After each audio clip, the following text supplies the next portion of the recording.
Assalamualaikum warahmatullahi wabarakatuh. Halo guys, kembali lagi ya di channel gua si Bola Reader. Oke guys, di video kali ini sebelum kita membahas lainnya, jangan lupa like, komen, dan subscribe ya guys ya. Dan jangan lupa untuk komen like novel yang ingin kalian bahas, dan langsung saja kita menuju ke videonya aja guys ya. Let's go. Oke guys, kali ini gua akan melanjutkan serial light novel berjudul Seiken Gakuen no Maken Tsukai volume 4. Dan ini adalah lanjutan dari animenya ya guys ya. Maaf kalau dulu volume 1 vakum karena gua pikir ya ini mungkin bakalan sepi karena ya anime juga mau tayang. Jadi ya karena anime sudah tamat, jadi gua lanjutin aja ya.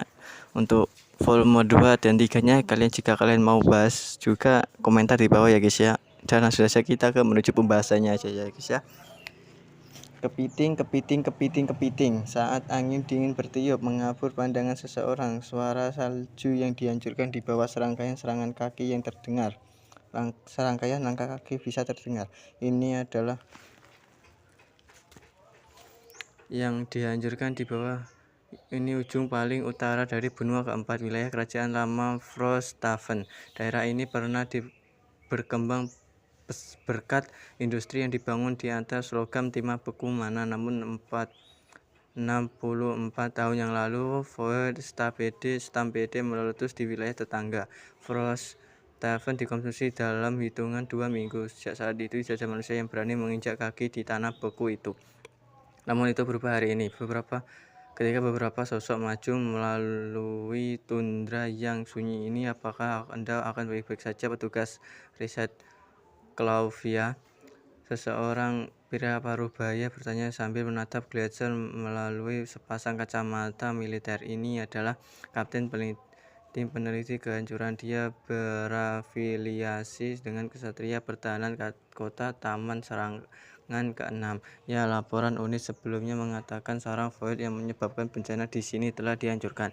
Orang yang menjawab adalah seorang wanita berusia 20-an, mengenakan pakaian pelindung mutakhir yang dimaksudkan untuk lingkungan bersuhu rendah. Namanya Clauvia Piles, putri dari perusahaan Piles, sebuah industri nasional yang memonopoli produksi elemental buatan. Meskipun usianya masih muda, 26 tahun, dia adalah seorang wanita berbakat yang telah naik ke posisi peneliti senior di laboratorium Taman Serangan ke-6. Terlebih lagi, dia melakukannya atas prestasinya sendiri, bukan nepotisme. Aku hanya berharap unit depan tidak sengaja mengabaikan keberadaan sarangnya. Tim peneliti maju melangkah badai salju. Besi panjat mereka dengan berisik menusuk salju. Berkibar di sekitar mereka adalah apa yang tampak seperti kupu-kupu yang membara. Tetapi mereka sebenarnya adalah elemental buatan api yang disetel oleh perusahaan Piles. Panas yang dipancarkan oleh roh-roh sekali pakai ini adalah alasan tim dapat bertahan dari badai yang begitu hebat. Kapten, aku dapat punya visualnya. Itu balok es yang kami dengar. Dua anggota tim yang berjalan ke depan mereka memberi isyarat posisi mereka dengan melambaikan lentera mana mereka. Saat mereka mendekat, mereka menemukan sebuah kawah raksasa yang mencungkil tanah yang membeku. Terkubur di tengahnya adalah bongkahan es berdiameter 40 mil. Lagi pula penelitian Drop Kristalia benar, mencabutnya akan menjadi tantangan. Apakah mungkin tidak untuk setidaknya mengeluarkan apa yang ada di dalamnya? Ini adalah Frost Gold yang dihasilkan oleh kekuatan kuno. Teknologi kami tidak dapat menghancurkannya. Claudia menggelengkan kepalanya menatap kumpulan air beku dengan mata terpesona. Aku membayangkan bahwa pedang suci tidak akan cukup. Dia mendapat kesan bahwa makhluk di dalam es itu entah bagaimana bergerak di dalam penjaranya.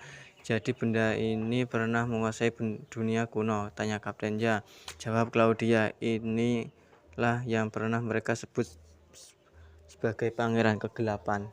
Oke, ini untuk prolognya ya guys ya. Dan langsung saja kita lanjut ke chapter pertama. Oke, guys.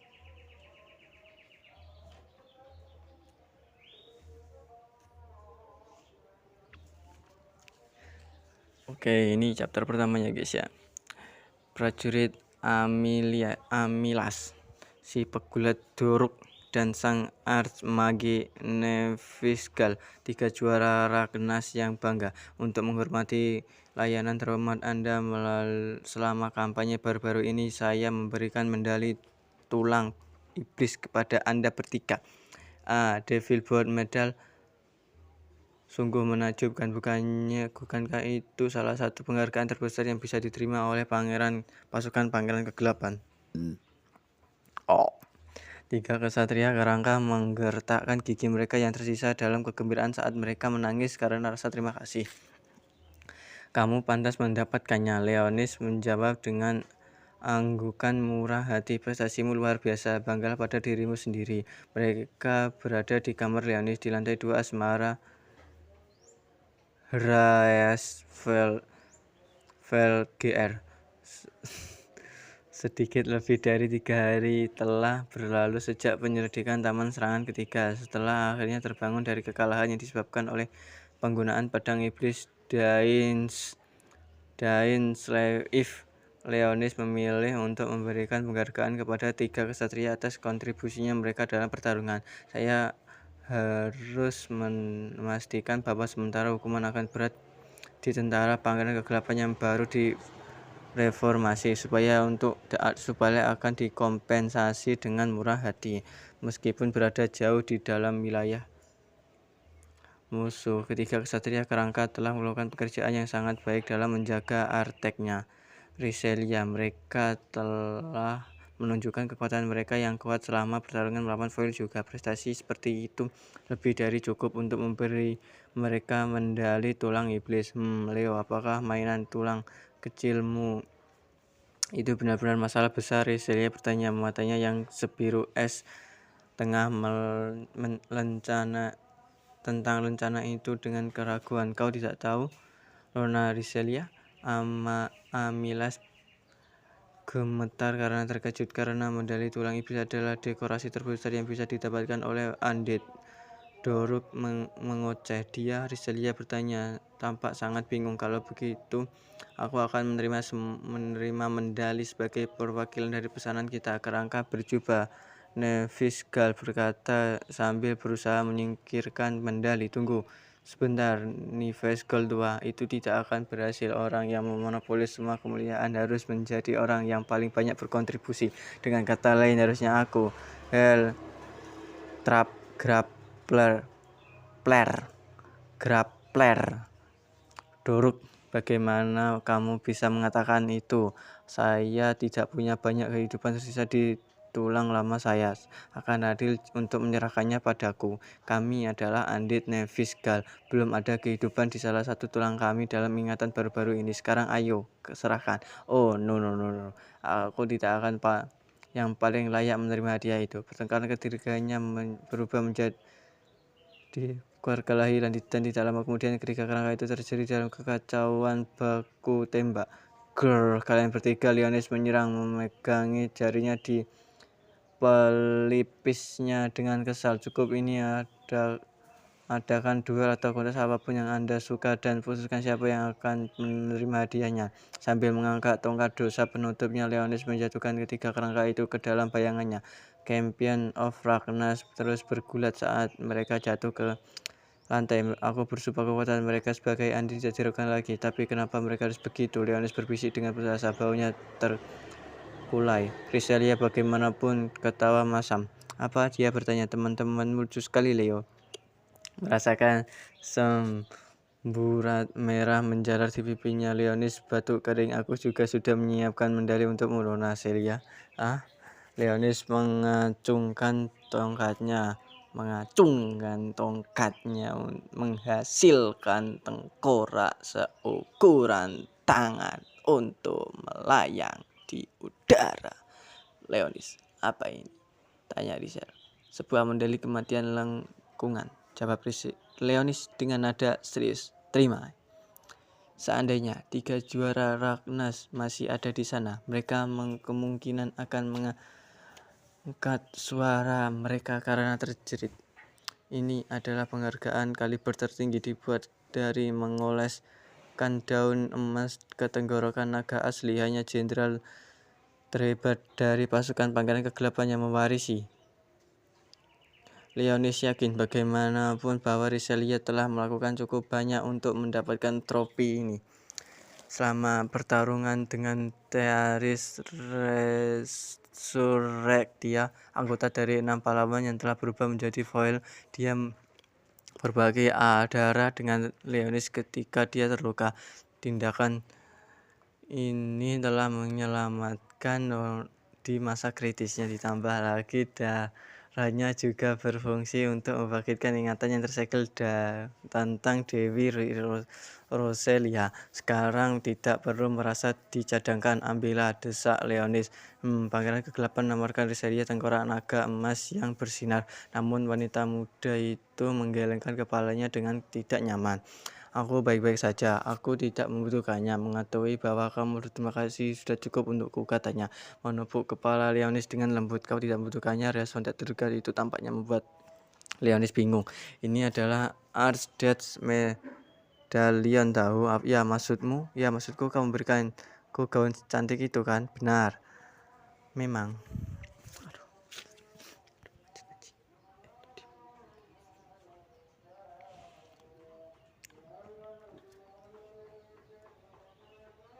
Memang benar, memang dia memberikan Riselia gaun leluhur jadi barang langka dan cukup berharga untuk disebut sebagai harta nasional. Namun itu bukanlah dia. Leonis selalu berniat memberikan itu pada Riselia. Lalu apakah kamu menginginkan sesuatu yang lain? Meskipun tidak cukup cocok untuk Archdeath Medallion, aku bisa mewariskanmu kereta kematian atau tongkat neraka. Leonis buru-buru mencoba menawarkan alternatifnya, dan Riselia memandangnya dengan senyum tegang. Sambil berjongkok, dia memeluk kepala Leonis dengan erat. Nona Celia, dengar Leo, bisikan di telinganya, hadiah terbaik adalah melihat semua orang kembali dengan selamat, dan itu semua berkatmu.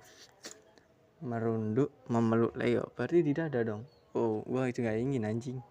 Ujung jari Riselia memiliki kesejukan. Bagi mereka, sifat vampir yang unik dan kulit kunci keperakannya menyentuh lehernya dengan lembut. Sekarang aku harus bersiap-siap untuk sarapan. Regina menunggu kita. Riselia bangkit dan berjalan keluar dari ruangan. Rok seragamnya goyah seperti yang dia lakukan. Karena tertinggal, Leonis menggerukkan pipinya yang memerah dan mengembalikan medali itu ke bayangannya. Kerendahan hati seperti itu. Setiap bawaan saya yang lain akan bertengkar karena dia ini. Leonis merasa kekagumannya pada Riselia meningkat seperti yang sering terjadi secara alami. Antaknya tidak tahu itu. Dengan cara para kesatria kerangka tidak terlihat, Leonis menggeser tirai kamarnya dan membuka jendela. Leonis bukan orang yang suka mandi di bawah sinar matahari, tapi sekarang dia sudah terbiasa. Sesekali dia merasakan semburat kerinduan akan peti batunya di Grand Mausoleum. Tetapi ketika dia pernah mencoba tidur di lemari yang gelap, Riselia marah padanya ketika dia datang untuk membangunkannya. Dia mengatakan kepadanya, kamu bukan vampir. Yang dengan datar dia menjawab bahwa dia yang hanya membuatnya lebih marah. Leonis mengatakan terminal kecil di mejanya, memeriksa laporan yang dibawa Sari kepadanya. Dia sudah terbiasa menggunakan perangkat yang dioperasikan dengan teknologi magis ini. Sudah 3 hari sejak timnya kembali dari penyelidikan mereka di Tir Assassin Garden. Tir Assault Garden tentu saja menyebut perjalanan mereka sebagai sesuatu yang begitu biasa tidak cukup untuk menyimpulkan bahwa semua hal yang telah terjadi. Setiap itu tidak penting. Tidak ada informasi tentang pria itu. Berisik, Leonis pada dirinya sendiri mendesah dalam hati. Nevakes Reizat. 1000 tahun yang lalu, pria kurus berambut putih itu pernah menjadi pengikut Azrael, iblis bawah tanah. Jelas bahwa dia terlibat dalam upaya menghidupkan kembali Thearis Resurrectia, wanita suci dari 6 pahlawan yang telah diubah menjadi foil.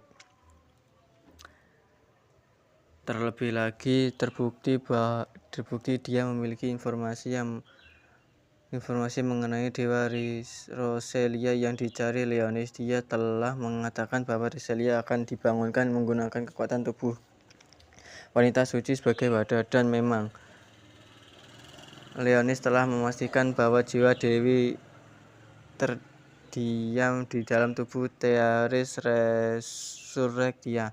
Namun jiwanya seperti wadahnya telah dikotori dan dikotori oleh kekosongan. Aku ingin kamu janji padaku di masa depan yang jauh, jika aku berubah dan menjadi sesuatu yang lain, aku ingin kamu bunuhku dengan pedang iblis itu, dan kemudian tolong temukan diriku yang sebenarnya. Kata-kata Riselia telah terkunci di benak Leonis sampai saat ini. Pandangan ke depan ilahinya memungkinkan dia untuk meramalkan kemungkinan bahwa kekuatan Void mungkin menodai jiwanya, dan itulah mengapa dia membagi rohnya menjadi beberapa bagian. Riselia telah menugaskan Leonis untuk membebaskan bagian jiwanya yang tercemar oleh Void dan menemukan wujud aslinya. Saat ini satu-satunya petunjuk nyata yang dia miliki adalah pengikut iblis dari dunia bawah. Aku harus menggunakan semua sumber daya pasukan Pangeran Kegelapan untuk mencarinya. Sengkeraman Leonis, siksa tongkat dosa tertutup semakin erat. Jangan berpikir kamu bisa lari dari Pangeran Kegelapan selamanya. Hehehe. Dia terkekeh mengancamnya, tatapan jahat di matanya. Atau, tuanku. Merasakan tarikan di lengan seragamnya, Leonis melihat di bawah ada alis bergarut. Saya punya laporan, tuanku. Di bawahnya adalah bagian atas dari seorang gadis yang mengenakan seragam pelayan. Bagian bawahnya tenggelam dalam bayangan di lantai. Oh, Shard, sangat baik, kata Leonis. Terima kasih, permisi tuanku. Shard Jovete Shadow Assassin. Dia merangkak keluar dari kegelapan. Dia adalah makhluk yang indah dengan mata berwarna senja dan rambut hitam. Gadis itu adalah seorang pembunuh rahasia dan pelayan Leonis. Seri melayang sejenak di depan Leonis sebelum ujung sepatunya berbunyi klik di lantai. Dia menyapa tuannya dengan hormat yang bermartabat. Anda menyebutnya sebuah laporan. Apakah ini tentang Nevakes Razor? Leonis bertanya. Aku belum menemukan apapun tentang dia. Saya minta maaf, jawab Sherry sambil menggelengkan kepalanya perlahan. Aku melihat. Lalu apa itu? Ini tentang sisa kelompok Sovereign Wolves yang bergabung dengan barisan baru-baru ini. 14 lagi dari mantan anggota mereka telah menawarkan untuk bergabung dengan pihak Anda. Oh, jadi paket serigala iblis telah bertambah. Leonis mengangguk pada dirinya sendiri pada perkembangan ini. Tampak senang. The Demon Wolfpack adalah kelompok yang berdiri dari anggota inti dari kelompok Sovereign Wolves, sebuah organisasi teroris demi human anti kekaisaran. Setelah pembajakan kapal pribadi keluarga kerajaan Hyperion, mereka kehilangan pemimpin mereka dan berada di ambang kehancuran. Leonis masuk untuk mengisi celah yang tersisa setelah kematian komandan mereka, mengintegrasikan mereka ke dalam pasukannya sendiri. Oke guys, ini sampai sini dulu pembahasan kali ini, dan sampai jumpa di video selanjutnya ya guys ya. Bye bye.